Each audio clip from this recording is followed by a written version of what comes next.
ঈদের টানা ৯ দিনের ছুটিতে যোগ হয়েছে সাপ্তাহিক ছুটির দিন শুক্রবার।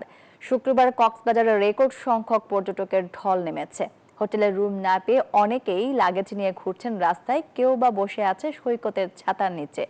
আর এই বিষয়ে আরো বিস্তারিত জানাতে কক্সবাজার থেকে যুক্ত হচ্ছেন সহকর্মী ইরফানুল হাসান। ইরফান, ঈদের ছুটিতে মানুষের ভিড় তো আরো বাড়ছে সমুদ্র সৈকতে। এই মুহূর্তে কক্সবাজারের পরিস্থিতি কি দেখতে পাচ্ছেন জানাবেন।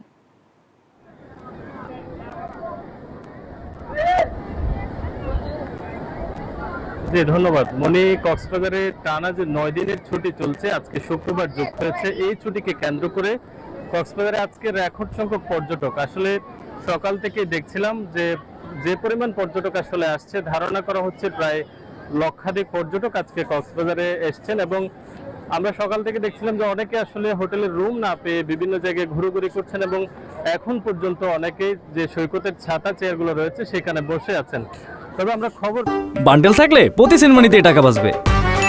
বিকাশ সেনমানি বান্ডেল কিনে জিতুন প্রতি লেনদেনে। পেয়েছি যে হোটেলের যে রুম সংকট, এটি আসলে কৃত্রিমভাবে সৃষ্টি করা হয়েছে। মূলত প্রশাসনের যে মনিটরিং সেটি না থাকার কারণে অনেকে রুমগুলো একটু বেশি দামে বিক্রি করার জন্য আসলে অনেকে এইভাবে একটি কৃত্রিম সংকট আসলে তৈরি হয়েছে। তবে কক্সবাজারে যে সমস্ত পর্যটকরা আসছেন তাদের নিরাপত্তায় সরব অবস্থানে রয়েছে আইন শৃঙ্খলা বাহিনীর সদস্যরা এবং টুরিস্ট পুলিশ বলছে তাদের ৩ স্তরের নিরাপত্তা ব্যবস্থা ইতিমধ্যে সৈকতে নেওয়া হয়েছে। এবং যারা প্রশাসনের পক্ষ থেকে বলা হচ্ছে এখানে আগত পর্যটকদের হয়রানি রোধে তারা যথেষ্ট বদ্ধপরিকর রয়েছে। তবে আগত যেসব পর্যটক তারা যেটি বলছেন যে কক্সবাজারে যে হোটেলের ভাড়া বৃদ্ধি থেকে শুরু করে যে সমস্ত হয়রানিগুলো আসলে ঘটছে, প্রশাসনের নিয়মিত মনিটরিং যদি আসলে করা হয় তাহলে কক্সবাজারে যারা ঘুরতে আসেন।